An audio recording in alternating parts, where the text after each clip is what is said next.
جو اسلام کی طرف مائل ہے مگر اسلامی لو شرعی لا اس پر لاگو نہیں ہے، وہ شریعت کا مکلف نہیں ہے، ایسا غیر مسلم ضرورت پڑنے پر آپ اس کو دے سکتے ہیں۔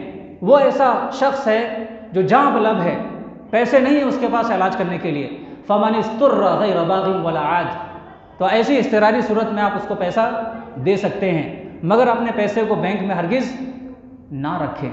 کریڈٹ کارڈ یہ بھی اسی کا ایک حصہ ہے، کیوں؟ اس میں یہ شرط ہوتی ہے، کریڈٹ کارڈ میں ایک شرط ہوتی ہے، شرط یہ کہ وقت موعود تک اگر آپ نے پیسہ جمع نہیں کیا تو آپ پر سود لاگو ہوگا، سودی اصول کی ایک شق اس پہ لکھ دی گئی، اس لیے یہ ناجائز نادرست۔ لائف انشورنس ظاہر ہے اس میں غرر ہے، دھوکہ ہے، اللہ رب العالمین نے اس کو ناجائز قرار دیا، مگر ہاں کچھ صورتیں ہیں جو ناگزیر ہے ہماری زندگی کے لیے، ہماری زندگی کے لیے کچھ صورتیں ناگزیر ہے۔ ہم گاڑیاں خریدتے ہیں، بس خریدیں، کار خریدیں، موٹر سائیکل خریدیں، انشورنس کرانا ہوتا ہے، یہ ہماری مجبوری ہے۔ اللہ رب العالمین نے فرمایا سورہ بقرہ آیت نمبر 286، لا یکلف اللہ نفسا الا وسعها، جہاں تک آپ کی استطاعت ہے، جہاں تک آپ کی چل رہی ہے، تقوی اختیار کیجئے، حرام چیزوں سے بچیے۔ جہاں پر آپ کی استطاعت نہیں ہے، جو آپ کی وسعت سے باہر ہے، اللہ رب العالمین اس کو معاف کرتا ہے انشاءاللہ۔ اس لیے علامہ ابن باز رحمہ اللہ نے فتویٰ دیا ہے باضابطہ طور پر، فتاوی ابن باز جلدوں اور غالباً صفحہ نمبر 225، کہا ہے کہ ان صورتوں میں آپ انشورنس کرا سکتے ہیں۔ خلاصے کے طور پر آپ کے لیے پیغام یہ ہے کہ آپ سود سے بچیں، اس کے نقصانات، اس کی تباہیاں، اس کی قباحتیں، اس کی خباثتیں بہت زیادہ ہیں۔ اللہ رب العالمین نے فرمایا کہ سود کے ذریعے عذاب الہی کا استحقاق لازم آ جاتا ہے۔ سود لینے اور دینے سے اللہ رب العالمین کا عذاب نازل ہوتا ہے انسانی دنیا پر۔ اللہ رب العالمین نے فرمایا سورہ نساء آیت نمبر 161، فَبِظُلْمٍ مِّنَ الَّذِينَ هَادُوا حَرَّمْنَا عَلَيْهِمْ طَيِّبَاتٍ أُحِلَّتْ لَهُمْ وَبِصَدِّهِمْ عَنْ سَبِيلِ اللَّهِ وَأَخْذِهِمُ الرِّبَا، کہ یہودیوں پر جو اللہ کا عذاب آیا تھا، عذاب کی وجوہات میں سے ایک وجہ یہ تھی کہ وہ سودی کاروبار کرتے تھے۔ اور آپ نے تاریخ پڑھا ہوگا کہ قوم یہود کتنے بڑے ڈیزاسٹر سے گزرے ہیں، انہیں عیسائیوں نے مارا ہے، انہیں حبشیوں نے مارا ہے، بہت ساری قوموں نے پیٹا ہے، رسوا کیا ہے، ذلیل کیا ہے۔ اللہ رب العالمین کی طرف سے عذاب، اللہ رب العالمین کی طرف سے آفت۔ آپ اپنی قوم کا، امت مسلمہ کا تجزیہ کر سکتے ہیں اس روشنی میں۔ سود لینے اور دینے کی وجہ سے اللہ کے رسول صلی اللہ علیہ وسلم کی لعنت کا استحقاق لازم آتا ہے۔ اللہ کے رسول صلی اللہ علیہ وسلم کی لعنت کے ہم مستحق بنتے ہیں۔ ابھی میں نے حدیث پڑھی ہے، صحیح مسلم حدیث نمبر 4093، لعن رسول اللہ صلی اللہ علیہ وسلم آکل الربا وموکلہ وکاتبہ وشاہدیہ وقال ہم سواء، اللہ کے رسول صلی اللہ علیہ وسلم کی لعنت ہے ایسے شخص پر جو سود لیتا ہے، سود دیتا ہے، سود لکھتا ہے، سود کا گواہ بنتا ہے، سب کے سب اس لعنت میں برابر ہے۔ سود کا ایک بنیادی نقصان یہ ہے کہ اس سے بے برکتی لازم آتی ہے ہمارے معاشرے میں، ہمارے گھروں میں، اس سے بے برکتی لازم آتی ہے۔ اللہ کے رسول صلی اللہ علیہ وسلم نے فرمایا یمحق اللہ الربا ویربی الصدقات، کہ یہ جو سودی لین دین ہے اس سے دولت ختم ہوتی ہے، برکت ختم ہوتی ہے، اضافہ نہیں ہوتا۔ اضافہ کس سے ہوتا ہے؟ یربی الصدقات، صدقات کے ذریعے اضافہ ہوتا ہے۔ اور اللہ کے رسول صلی اللہ علیہ وسلم نے فرمایا الربا وَإِن كَثُرَ فَإِنَّ عَاقِبَتَهُ تَصِيرُ إِلَىٰ قَلٍّ، صحیح ابن ماجہ حدیث نمبر ہے 2279، 2279۔ اللہ کے رسول صلی اللہ علیہ وسلم نے فرمایا کہ سودی مال، سودی دولت زیادہ لگے دیکھنے میں، گرچہ زیادہ لگے، لیکن نتیجہ یہ ہے کہ اس کو کم ہونا ہے، برباد ہونا ہے، تباہ ہونا ہے، ختم ہونا ہے، بے برکتی لازم ہے۔ آپ بہت سارے ممالک کا مشاہدہ کر سکتے ہیں، ان کی مثال لے سکتے ہیں، تباہ ہو گئے، برباد ہو گئے۔ اور اللہ کے رسول صلی اللہ علیہ وسلم نے فرمایا کہ یہ کبیرہ گناہ ہے۔ السبع الموبقات المہلکات، اللہ کے رسول صلی اللہ علیہ وسلم نے فرمایا 7 چیزیں ہیں جو ہلاک کرنے والی ہے، تباہ اور برباد کرنے والی ہے؟ قالوا ما ہن یا رسول اللہ، صحابہ کرام نے پوچھا اللہ کے رسول یہ 7 ہلاک کرنے والی، تباہ کرنے والی چیزیں کیا ہے؟ نبی اکرم صلی اللہ علیہ وسلم نے اس کی تشریح کی، وضاحت کی، الشرک باللہ، اللہ کے ساتھ شرک کرنا، والسحر، جادو کرنا، جادو کرنا بھی کبیرہ گناہ ہے۔ جو لوگ جادو کرتے ہیں، ٹونا کرتے ہیں، لوگوں کو آصف زدہ کرتے ہیں، ایسے لوگ واجب القتل ہیں، ایسے لوگ واجب القتل ہیں۔ سحر وقتل النفس التی حرم اللہ الا بالحق، قتل کرنا بھی کبیرہ گناہ ہے۔ آگے اللہ کے رسول صلی اللہ علیہ وسلم نے فرمایا اکل الربا، سود کا مال کھانا بھی ناجائز ہے، کبیرہ گناہ ہے، نادرست ہے۔ والزحف والتولی یوم الزحف، میدان جنگ سے بھاگ آنا، اسی طرح سے وقذف المحصنات الغافلات المؤمنات، اور معصوم بندیوں پر، اللہ تعالیٰ کی معصوم بندیوں پر الزام لگانا، یہ ہے صحیح بخاری کی روایت، حدیث نمبر ہے 6857۔ یہ ہے کبیرہ گناہوں میں سے۔ پیغام کیا ہے، میسج کیا ہے؟ اپنے آپ کو حرام کاروبار سے بچائیے، اپنے آپ کو حرام کاروبار سے بچائیے، سود سے بچائیے۔ یہ لعنتیں، یہ خباثتیں، یہ قباحتیں جو ہم نے ابھی دیکھی ہے کہ اللہ کا عذاب نازل ہوتا ہے، اللہ کے رسول صلی اللہ علیہ وسلم کی لعنت کے ہم مستحق بنتے ہیں، بے برکتی ہوتی ہے، ہم کبیرہ گناہ کے مستحق ٹھہرتے ہیں، یہ لعنتیں ہمارے لیے لازم و ملزوم ہو جاتی ہے۔ لہٰذا ضروری ہے کہ ہم سودی کاروبار سے بچیں، اور اللہ کے رسول صلی اللہ علیہ وسلم کی اس حدیث کو ہمیشہ ذہن میں رکھیے۔ اللہ کے رسول صلی اللہ علیہ وسلم نے فرمایا، قال اللہ تعالیٰ، اللہ کے رسول نے فرمایا کہ اللہ فرماتا ہے یا ایھا الذین آمنوا کلوا من طیبات، کہ مومنوں، اے لوگوں، کلوا من طیبات، حلال مال کھاؤ۔ اس کے بعد اللہ کے رسول صلی اللہ علیہ وسلم نے ایک ایسے شخص کا ذکر کیا، ثم ذکر الرجل یطیل السفر، ایک ایسے شخص کا ذکر کیا جس نے لمبا سفر کیا ہے، اشعث واغبر، اس کے بال بکھرے ہوئے ہیں، پراگندہ حال ہے، غبار آلود ہے، فیمد یدیہ، اپنے ہاتھ اٹھاتا ہے ایسا شخص، فیقول یا ربی یا ربی، اے پروردگار عالم یہ دے دے، یہ دے دے، اس مشکل کو آسان کر دے، اس مشکل کو آسان کر دے۔ اللہ کے رسول صلی اللہ علیہ وسلم نے فرمایا وَمَطْعَمُهُ حرام، لیکن اس کی کمائی حرام ہے، وہ حرام کھاتا ہے، وَمَشْرَبُهُ حرام، اس کا پینا حرام ہے، وَمَلْبَسُهُ حرام، اس کا پہننا حرام ہے، وَغُذِّيَ بِالْحَرَامِ، اس کی پرورش حرام میں ہوئی ہے، فَأَنَّا يُسْتَجَابُ لِذَلِكَ، دعا کہاں سے قبول ہوگی؟ زباں ہی بے اثر ہے، ہاتھ پھیلانے سے کیا ہوگا؟ میرے مسلمان بھائیوں، میں ایک بار پھر سے یاد دہانی کر دے رہا ہوں، آج کے اس پروگرام کا، اس مجلس کا عنوان ہی یہ ہے کہ ہم سود کی حرمت کو جانیں، سمجھیں، اور حرام کاروبار سے اپنے آپ کو بچائیں۔ آپ ذرا غور کریں، امت مسلمہ کی یہ جو حالت ہے، زوال یافتہ ہے امت، کیوں ہے؟ مسلمانوں میں وہ کرنٹ کیوں نہیں پیدا ہو رہا ہے؟ اللہ رب العالمین نے تو یہ فرمایا وَأَنْتُمُ الْأَعْلَوْنَ إِن كُنتُم مُؤْمِنِينَ، اور سود لینے کے چکر میں، سود دینے کے چکر میں ہمارے ایمان میں اضافہ نہیں ہو رہا ہے۔ یا ایھا الذین آمنوا اتقوا اللہ وذروا ما بقی من الربا ان کنتم مؤمنین، اگر تم مومن ہو تو چھوڑ دو گے، لیکن ہم پکے سچے مومن نہیں ہیں، اس لیے ہم نے اس کاروبار کو سنبھالا ہوا ہے، سہارا دیا ہوا ہے۔ اگر ہمارے ایمان میں وہ کرنٹ پیدا ہوگا تو امت مسلمہ کی حالت بدلے گی، ایسے اشخاص، ایسے افراد، ایسی نسلیں پیدا ہوں گی جو امت مسلمہ کے حالات کو سدھاریں گے۔ دور حاضر میں صلاح الدین ایوبی کیوں نہیں پیدا ہوتے؟ خالد بن ولید کیوں نہیں پیدا ہوتے؟ محمد بن قاسم کیوں نہیں پیدا ہوتے؟ پرورش ناجائز ہے، پرورش نادرست ہے۔ اس ماحول میں، اس فضا میں کوئی صلاح الدین پیدا نہیں ہوتا، کوئی خالد بن ولید پیدا نہیں ہوتا۔ اگر پیدا ہوتی ہے انسانی معاشرے میں کوئی چیز تو وہ ہے بزدلی، مظلومیت، احساس کمتری، احساس محرومی۔ لہٰذا اپنے آپ کو مضبوط بنائیے، اپنے امت کو مضبوط بنائیے، حرام چیزوں پر عمل کیجیے اور حرام چیزوں سے اپنے آپ کو باز رکھنے کی کوشش کیجیے۔